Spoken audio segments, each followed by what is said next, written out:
So this is my Scx24. I think one of two. This one is my scale-ish version of my 87 Dodge D150. Although this is a 4x4 and my real truck's 2-wheel drive, you can't get too technical when it comes down to RC car chassis this small. But it's just an Scx24, that's all it is to it. But the body is 3D printed. I painted it.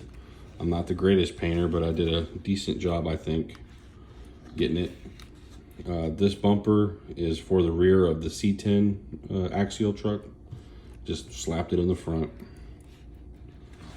For the windows on these 3D printed bodies, they don't normally have windows because you gotta print them and you can't really print clear like this. So these are, I think I either used a soda bottle or clear packaging out of a box of something. I don't quite remember what I did. And that little antenna is for the Orlando Hunters, just a little whip antenna they had. I like that it just jiggles when it's just sitting there. We breathe on it and it moves. But yeah, I just have it all kind of painted like my real truck. And I got headlight buckets in there. These are 1/10 headache roll bar lights. I just solder welded them in place, just plastic welded them in place. I haven't done it for the back, although I did kind of cut out a notch for them. It's in the wrong spot. I completely forgot that the middle light, the middle one is the light for the trucks. The top is a reflector.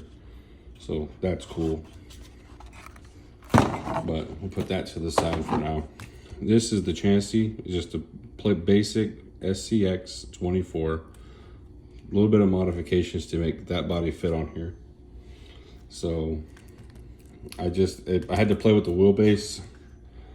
So I've got Gladiator rear links and C10 front links just to give it the proper length for the body, which took a little bit of playing around to get it to fit to where it looked good. It's just a little bit off to the back. It's just a little bit far back. Really needs to be about there, but that's kind of where it wanted to sit, so I didn't mess with it. But I'm running the purple Endura motor. It's not, if people say it's the best, I noticed it's a little bit too quick.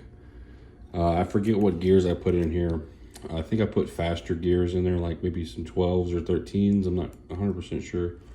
But so it's just kind of a piece together deal. A bunch of parts I had. I decided one day I'm gonna see what all I can do to make it work. So this is an aluminum body mount that I cut the little nubs off for the body post and the pins, and I glued a magnet in place to attach magnets on it. And the body is so heavy, I'm having to run 2 springs on each shock, so it's pretty stiff suspension. It still can flex a little bit, but it's a pretty stiff suspension. I guess almost mimics real vehicle suspension with how stiff it is. But I'm running just some wagon wheels off Amazon. I think these have a brass inner ring. I'm not 100% sure, but I'm running them deep, I think. No, not running these deep like all my other ones, but I am running these 48mm tires, the smallest tires I could find on Amazon. They are so stiff. I don't even know if I can accurately show how stiff they are, but I mean, super stiff. They don't grab good because they're so stiff. But this truck mostly just sits. This is a shelf queen, if we want to call it that. I just have it sitting up to the side. It's usually in the back of most of my videos if you've seen it on TikTok and Instagram. It just sits there on the desk. I like to look at it.